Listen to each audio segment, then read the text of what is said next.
armchair commanders, we call the shots. From our living room thrones where the action's hot. We're the generals of fiction, the masters of war. In silver screen battles with buttered popcorn. Armchair commanders, armchair commanders. With the Shaw. Down with the Shaw. Down with the Shaw. Down with the Shaw. Down with the Shaw. Go to bed. Welcome to the Armchair Commanders podcast, and not any other kind of podcast with particular leanings or agendas. Certainly not. Down with the Shaw. Down with the Shaw. This week is the final movie in Jack's No, three. it isn't. Next week is. What do you mean? What? Didn't you already do two? No. We're just that far behind. What did we do last time that was yours? Good question. I know we did that. The last time we did that Vietnam movie because we had a guest. Yeah. And before that, it was some other movie I can't remember. Brilliant. But I know for a fact that this is my second. It's almost like wait, it was Apocalypto. I picked Apocalypto. Oh, yeah. And then, yeah.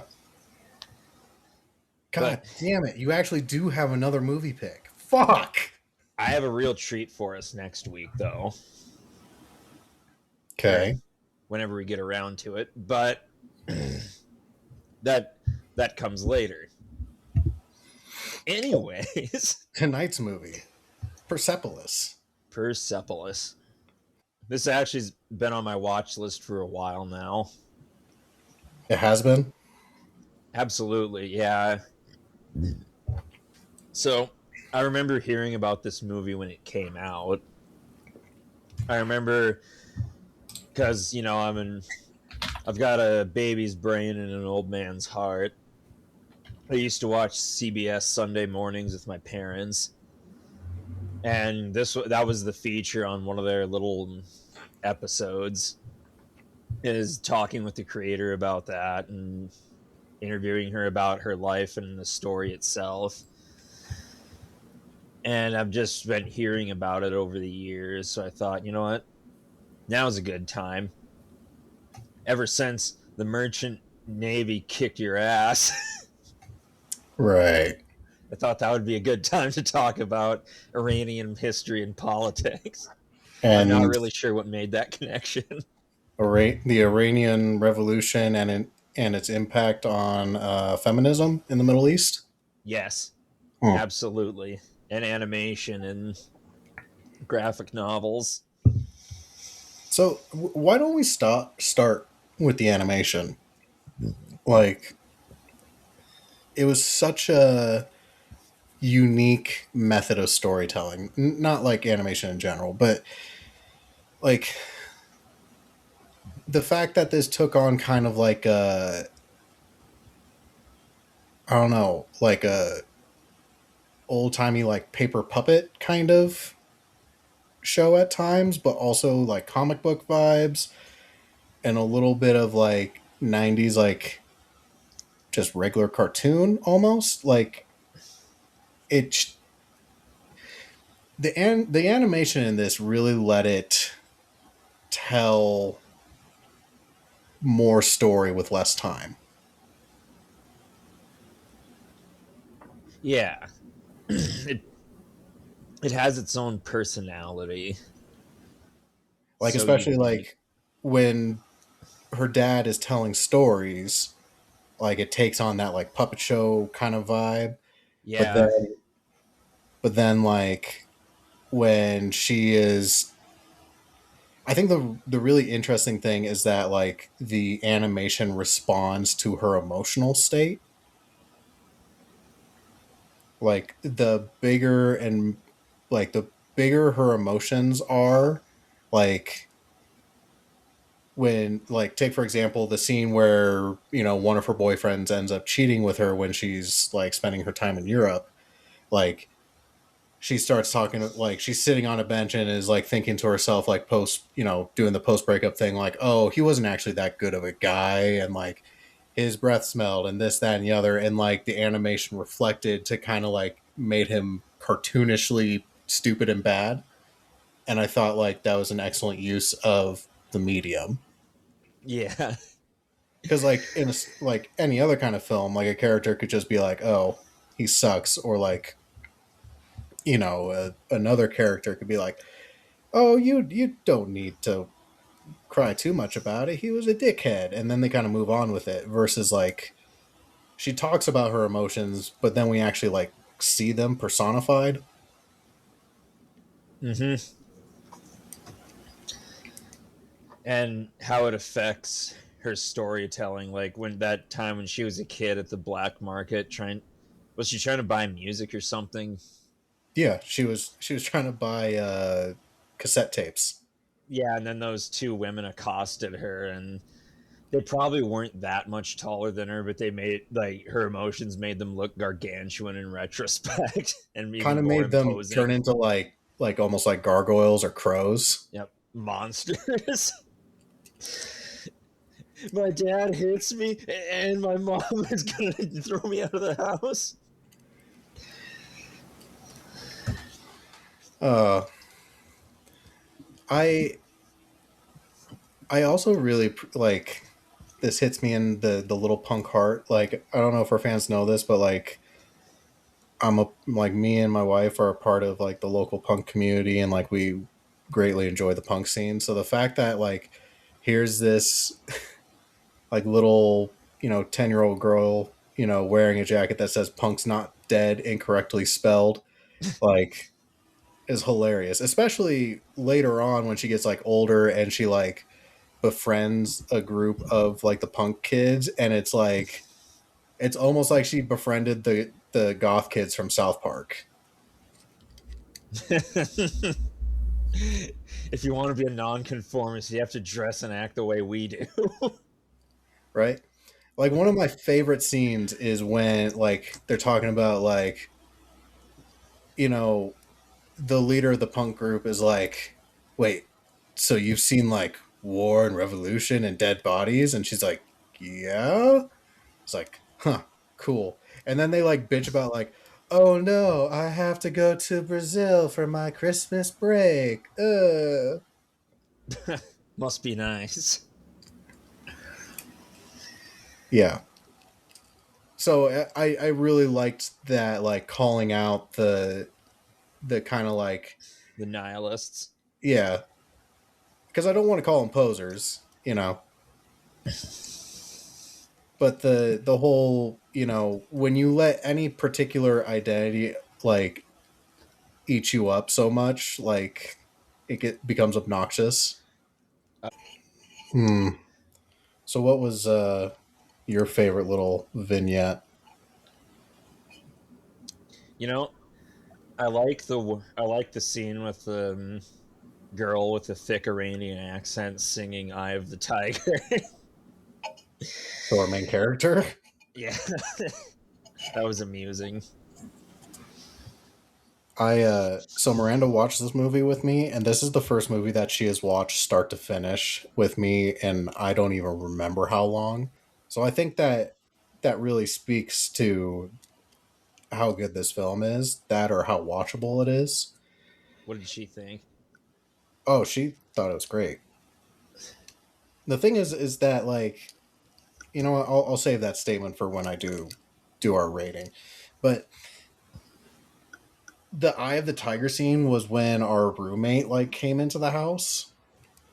So she was so confused why we're watching this cartoon of a very shitty rendition of Eye of the Tiger. Shitty. That was amazing. What are you talking about? Sure, right. Okay. Yeah. Okay. I I don't know.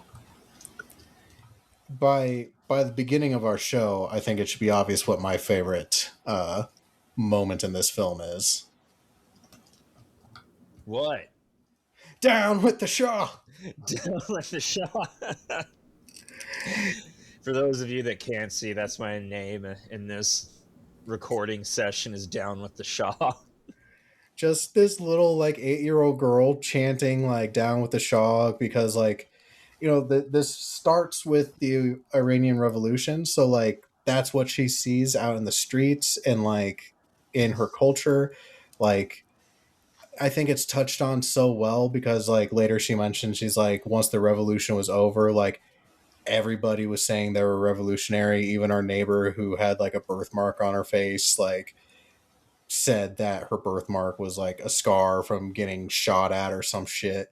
And Yeah. it's like for her, everyone around her and everything she sees, like that is like the end all be all is to be this revolutionary, like, Che having a Che Guevara poster up in your room.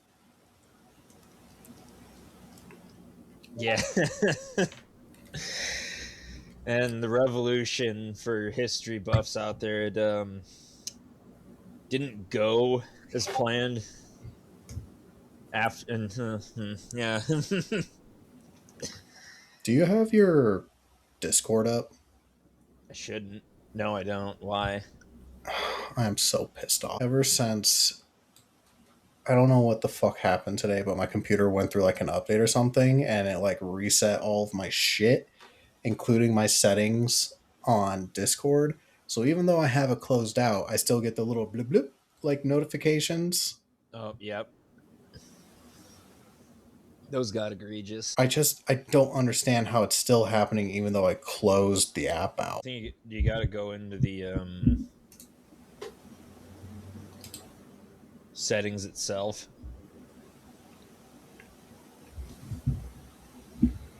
Now the piece of shit app won't even open. Jesus fucking Christ.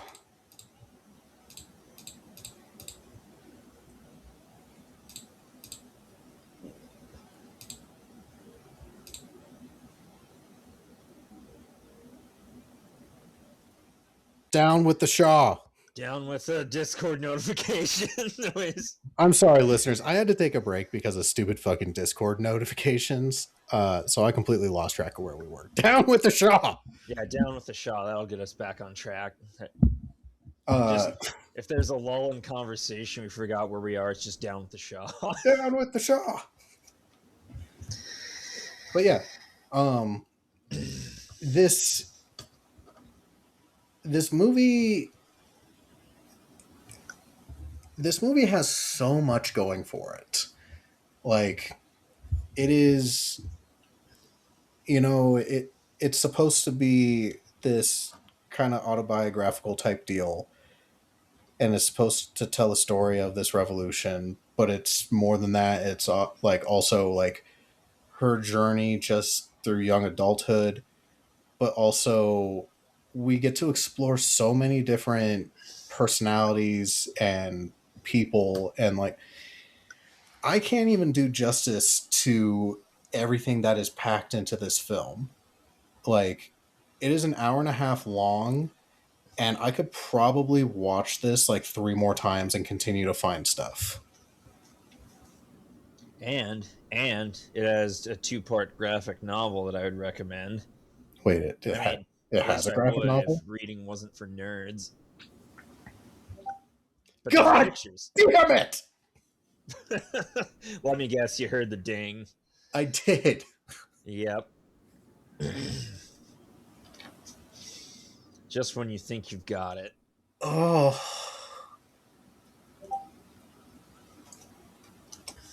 God, why do you mock me?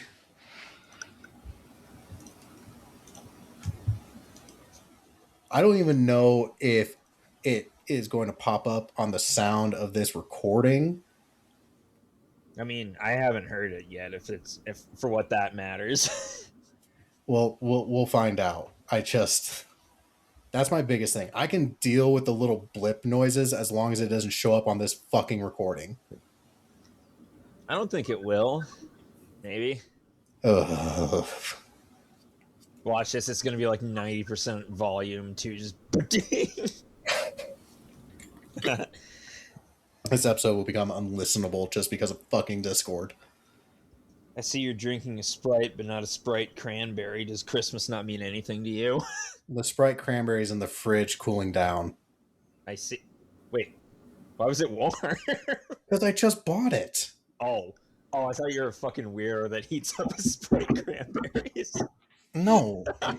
Fucking, I bought a 12-pack from the store, put it in the fridge. It has to cool down. So regular Sprite is what I had on hand that was already cold. Speaking of which, what are you drinking tonight, DP? Humor me, damn it. Sprite. Oh, whoa. To be fair, I was drinking Stella Rosa before this. Well, I was drinking root beer and Kona Big Wave, but since I did that mouthwash, I probably shouldn't. At least not for another 10, 15 minutes, I'd say. I mean, I spit most of it out. I get that spitters are quitters, but I'm proud to quit this. I was going to say that's alcohol abuse. No. It's a mutual thing with me and alcohol. Now I'm playing a game called Muting Every Server. I am the booze. If it continues... If what continues?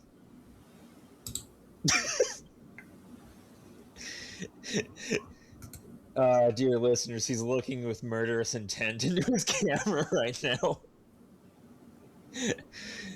Because he was talking about Discord notification noises, and I sent him a message that says ding on Discord. You are the only person I have not muted. If I get one more goddamn notification. Okay. I've been naughty this Christmas. But speaking of Christmas, I got my Christmas shopping done today. Yeah? Yeah, and since this episode's probably going to come out after Christmas, I got my dad a fragrance set and also a Minnesota Vikings calendar. And I got my mom Grinch slippers and cherry blossom Bath and Body Works stuff. You bought your dad cologne? Yeah, why not? Nothing. No judgment here. Oh, I was thinking about telling him he smells like shit when I give it to him, but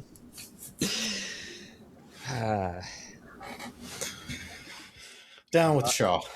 I bought my brother's wife a board game, and I'm thinking about just getting him a game on Steam. And I bought 2 books titled "The Cats of Egypt" when I was in Egypt earlier this year. I have a funny Christmas story. So we went to my wife's workplace Christmas party, and it was at her boss's house, and her boss hired a fancy in-home chef kind of thing, you ever see the fucking movie with Ralph Fiennes where he's a chef, The Menu? Rafe Fiennes, but yes. Oh my fucking god! I'm sorry, I had to.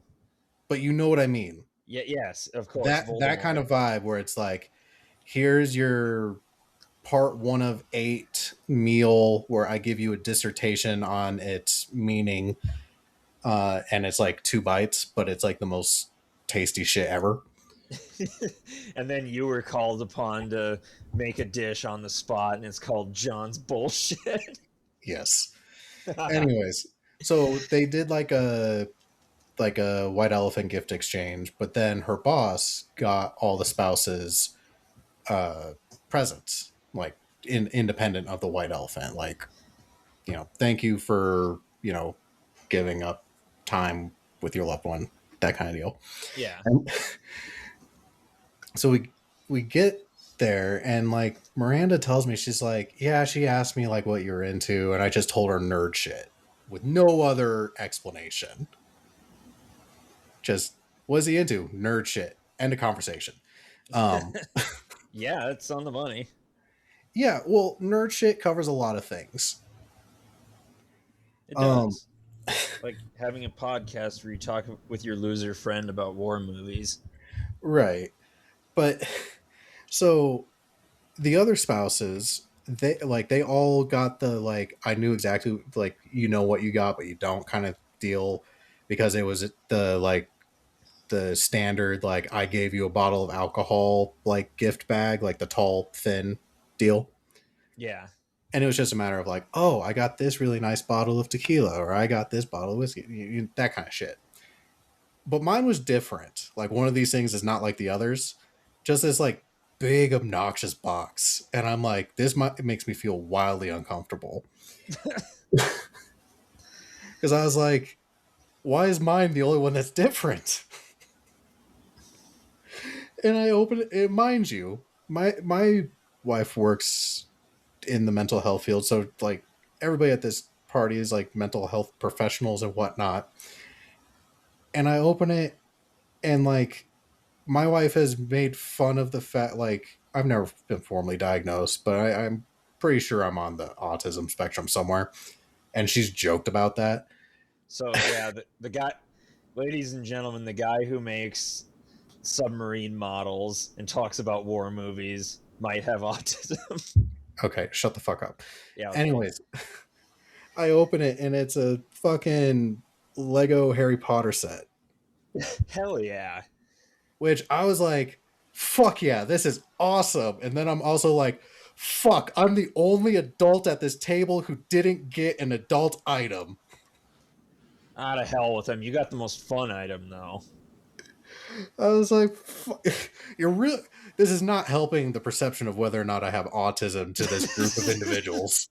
Did you need some quiet time to go play with it? I love, like, it was an awesome gift. Awesome gift. I just, for the sake of fitting in, I kind of wish I had just gotten a bottle of alcohol. Oh my god. So have you ever gotten a white elephant gift for somebody? No, I've never participated in White Elephant.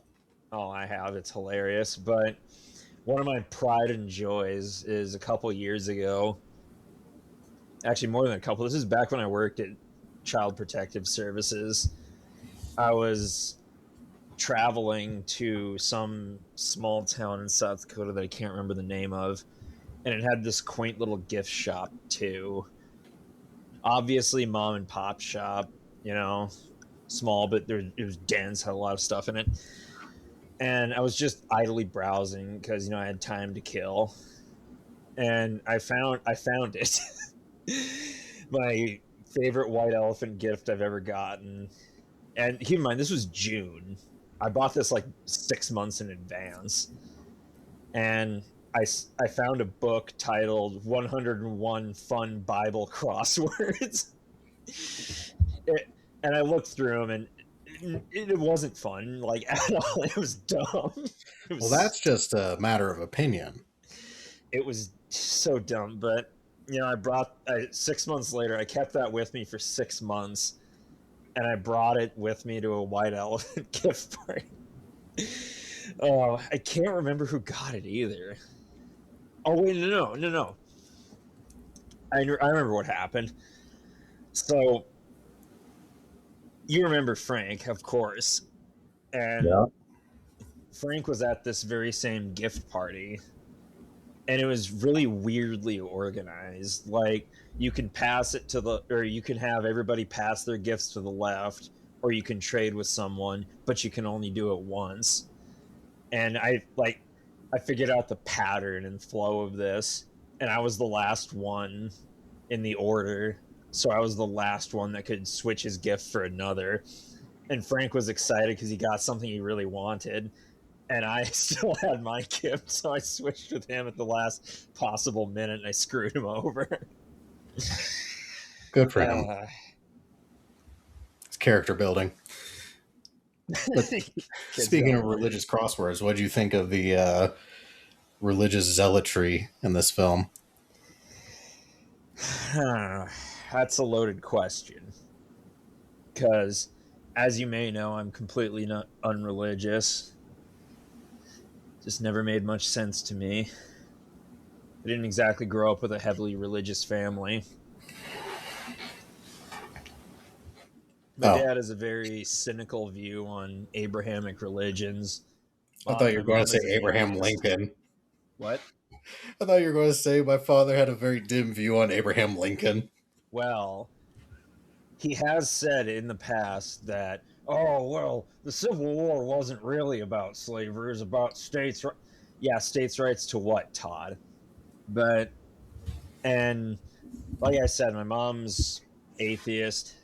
I'm amazed she let me go to Bible school now that I think about that out loud. My brother's religious, he's a Lutheran. But yeah, it's just So the religious aspect of this did not really resonate resonate with with me you. no, like at all. I I really liked watching the religious side of this, not from the like her like conversations with God. I thought was an interesting little divergent thing. Yeah. Um, but when we think about like Iran today or like super authoritarian religious based governments, you know, like Iran or Saudi Arabia, stuff like that, we think like, holy shit, that's bad. Like Saudi Arabia only allowed women to start driving like a couple of years ago. And it's like how far behind and how backward, all these things.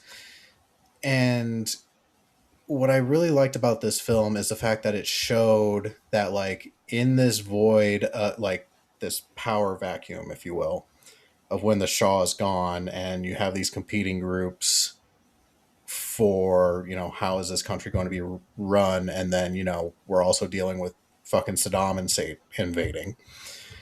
Like, that's a whole lot of shit to be going on. And like, when you have that much uncertainty, having like a very, you know, on the surface, strong looking set of beliefs and rules and whatnot, I totally see how that would take hold. And the fact that like we see Iran in this film not do like a 180, if you will, like it does eventually, but like Iran goes from like kind of like a pseudo normal place to this like, you know, you're, you know, why are we taking an anatomy drawing class when all we can do is see this woman's face? Like, it's interesting to see it as a gradual progression and not just this like overnight 180. Like, Yeah. it becomes a lot easier to understand how a place gets to be like that because like one little thing after another builds upon each other until it gets to the point where it's like, well, shit, we've gone too far. Yeah, it's definitely a death by a thousand cuts kind of thing and very gradual. Which, I mean, the religious side of this also kind of leads into the other aspect of this film that it does very well is like the concept of just the view of feminism too. Like that, like this movie really does have almost everything. Like it has the conflict of war, it has a coming of age tale, it has philosophical ideas, it has the discussion of like women in society, it has unique graphic design to it. Also, I learned shit about Iran. Granted, I mean that wasn't a hard task to do considering I didn't really know anything about Iran, but I learned something today. We share with the class. Yeah, apparently Iran is not just a desert. Yeah, there's mountains and shit. Like I know that's like super problematic, maybe even bigoted to be like, "Oh, Iran, it's all desert." because my brain is like Iran, Iraq. Iraq is mostly desert. Why wouldn't Iran be mostly desert? But instead, it's like, oh, it's freezing in Tehran. It's going to snow today. And then you find out, like, oh, Tehran is only like an hour away from the Caspian Sea, which I could have figured out by looking at a map. But why the fuck would I look at a map? Because I'm Yeah. dumb. Maps are lame. Right? So it sounds weird, but like, this movie vastly changed my perception of Iran, the country, while also confirming previously held beliefs. And the main or one of the reasons I thought this would fit well, excuse me, with the theme of our podcast, the Iran-Iraq War, which hangs over the story like a dark shroud. A lot of things hang over this like a dark shroud, especially like the prison where her uncle went to die because he was a communist. Yeah, and the whole government that took over afterwards, the war between or with them in Iraq, and like, what was it? Over 1 million people ended up dying. Oh No yes, clear. some ridiculously high number. And the more you read about the Iran-Iraq War, it's just oof. It's a bitter reminder that trench warfare never really went out of style. And there's that one story, I can't remember which side it was, but they were trying to cross like marshlands into enemy territory. So the enemy just dropped like live generators and live wires into the marshes and fried like 20 or 30 of them. Jesus. Yeah. More, and a lot of fucked up stories like that.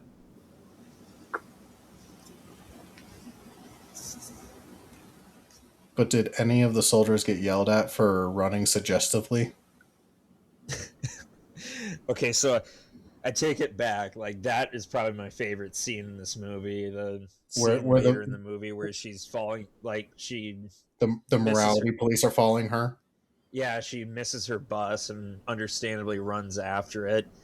And then the morality police harangue her. It's like, your backside was moving in a very suggestive manner, and she yells out, then stop staring at my ass. Yes. Casual sexism. Yeah. Yeah. There's another movie that's kind of similar to this called The Breadwinner, I think. But it doesn't take place in Iran. It takes place in either Afghanistan or Iraq, one of the two. But it's a very similar story, you know, a woman coming of age in a very religious and oppressive society.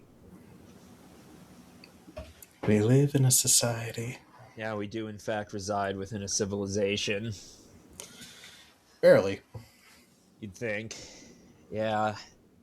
Yeah. Nope, now I'm the nihilist character. Fuck that guy. Yeah, don't be the first world nihilist. You ever see, God, who did I think it was like Jim Jeffries or something, where he's like, I think the whole premise of like, if you're upset and someone brings up like, oh, well, there's starving children in Africa, like that's such a horseshit excuse for not like being upset about whatever it is you're being upset about. I never liked that. Yeah. He's like, okay, on the converse, imagine, and I don't know if it is actually Jim Jeffries, but I think it is, but it was a comedian. Sounds like something he'd say. But on the converse, it's like, okay, imagine like some sort of UN parachute aid package lands in a remote village and like a kid gets a soccer ball for the very first time in his life and he's never had like a toy ever, like he's just barely like day-to-day survival, and he finally has like this greatest moment. All he wants to do is be like the next Messi, like it's the only thing that keeps him going in life. And like, imagine if you went to that kid and be like, yeah, well, it's not an Xbox, so tamper it down. You see, I've said for years, you know, when people say life could be worse, they conveniently forget that it could be better too. You know, Like, why it's don't we okay ever to say feel that? it's okay to feel your feelings. Yeah, like it's perspective, like, you know. Yo, even but you could live in a third world country. I could be the dictator, the upper crust of society in a third world country too. So You could be made dictator of a country by a Western power because, fuck Western powers and their shenanigans they played post World War One. yeah, just sell some crack to them, make some money, buy So weapons from them. sell weapons to both sides, Yeah, man. install I'm a playing government both sides, sympathetic so to I always your come out on top. oil buying needs.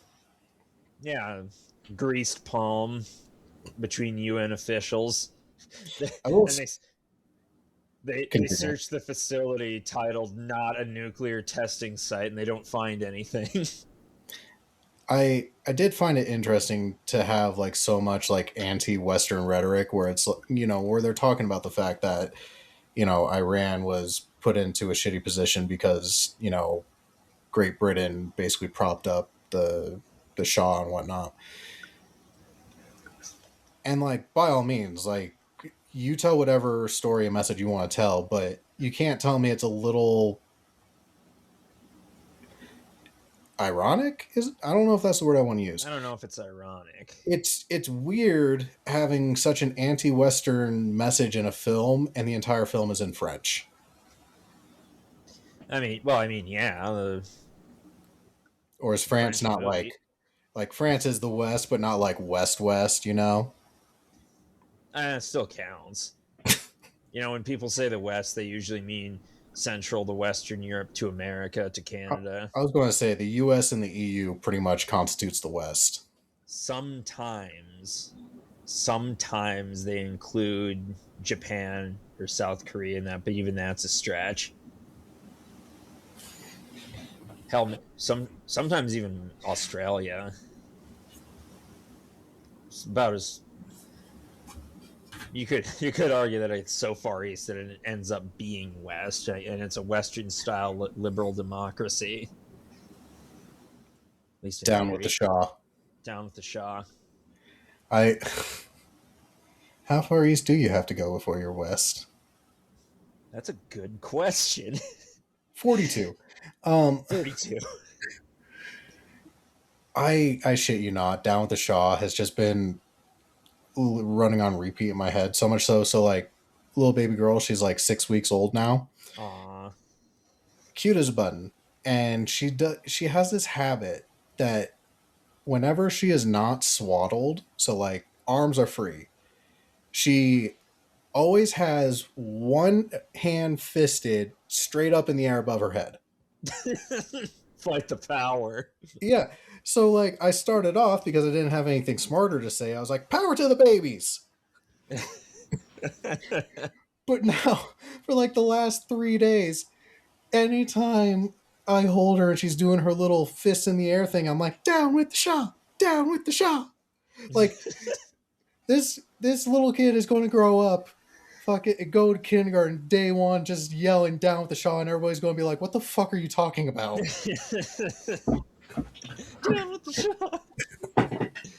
Down with nap time. I'm just going to raise a little revolutionary. Hell yeah. The babies united.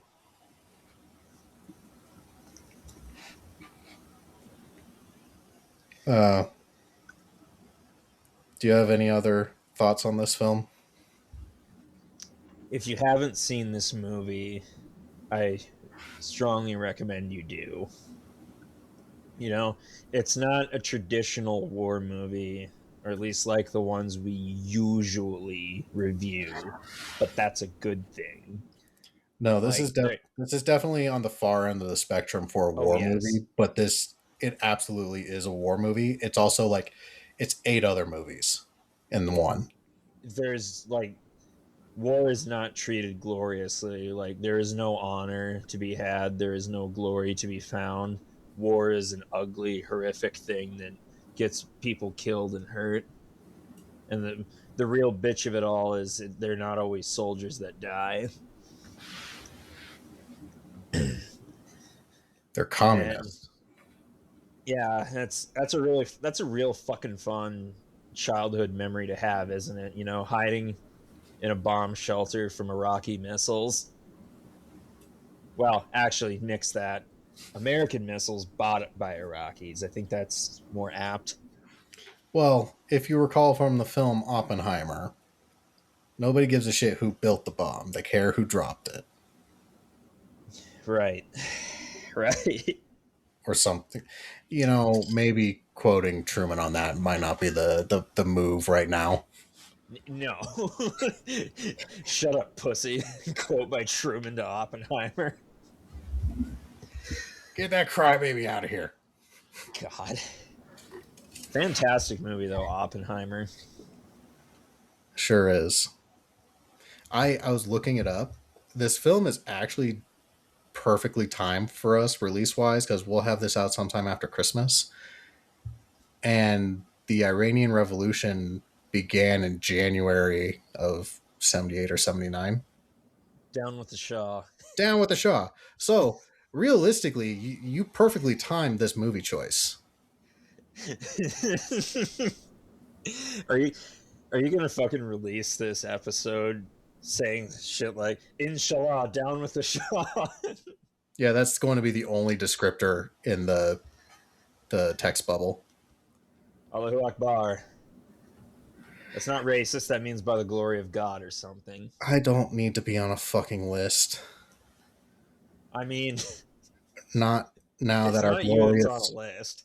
not now that our glorious leader has announced that we'll be building fucking battleships again. Yeah, it's a distraction like it always is. Yeah. I was telling Miranda, I was like, because I saw the picture and I saw the caption like U.S. Navy to build battleships again. It's going to be called the Trump class, whatever. But it came from like a super right wing page, and I'm like, oh, they're just kind of like dicking around or whatever. Like I didn't think it was serious because it was like an AI generated photo. And But then it like 2 is. hours later, I saw the fucking news conference with the same AI generated photo next to our president, and I'm like, God damn it. So fucking stupid. And most of the population can barely afford groceries. But here I go again. There she goes again. Do you have any more thoughts on this movie? I agree with you. I cannot recommend this enough.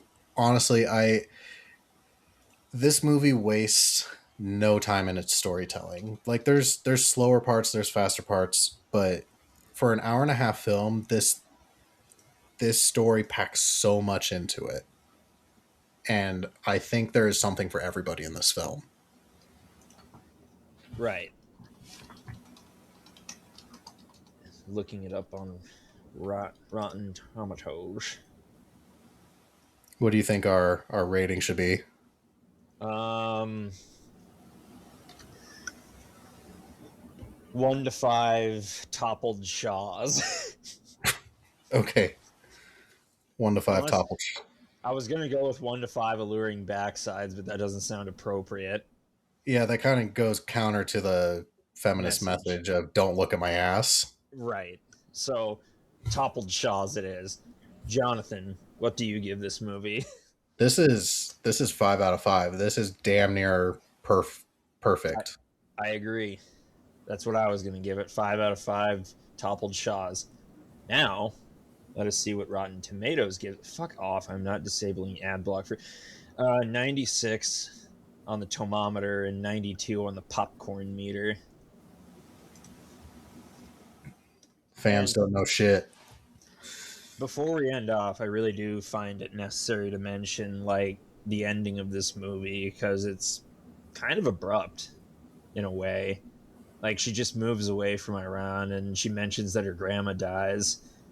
You know, in a normal fantasy non-biographical movie, there would be some glorious uprising against the oppressive regime and the hero would triumph and get the girl and everything would be okay.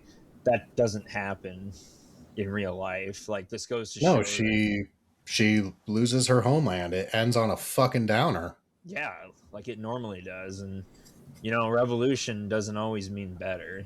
I hate to say it, but yeah, So, Jack, what's our next movie? I'm glad you asked.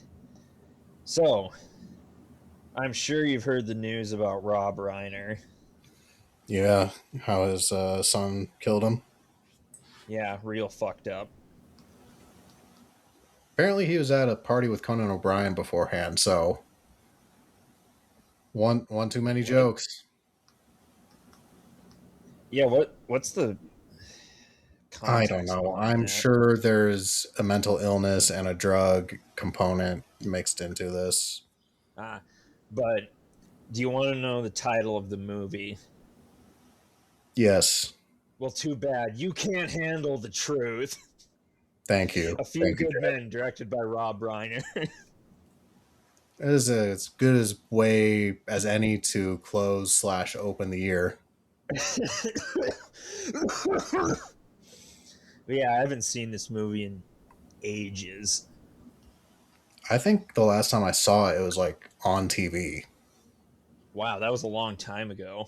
Yeah, like back before I had Netflix, and you just watch whatever happened to be on. Yeah, whatever bullshit was on TV. That's how I watched that Cuba Gooding Jr. movie, Men of Honor. Men of Oh, Honor? that movie was on all the time. Also, it was such a. We should do that movie sometime. Yeah, I was going to ask you if you could put it on the list if it ain't already, but yeah, I just remember chilling in my basement watching that when nothing else was on one day, and I thought it was a really solid movie. Yeah. But So yeah, anyway, a few good men. yeah, Jack Nicholson, and it's funny because I looked it up because I fucking forgot the name of the movie for an awkward second, and the first image that pops up was Jack Nicholson's face when he says, "You can't handle the truth." I love that that was a meme for a minute. It still is. God. Hmm. Uh, Any parting thoughts for the show and the year? Down with the Shaw. Down with the Shaw. We would like Right. to stress the fact that we don't align with any particular political message. Nope. Nuke the whales. That's our official No political. else. That's our Fuck 'em. official political stance. Smile. Cow and chicken. Good going, Right. son. But anyway, bye.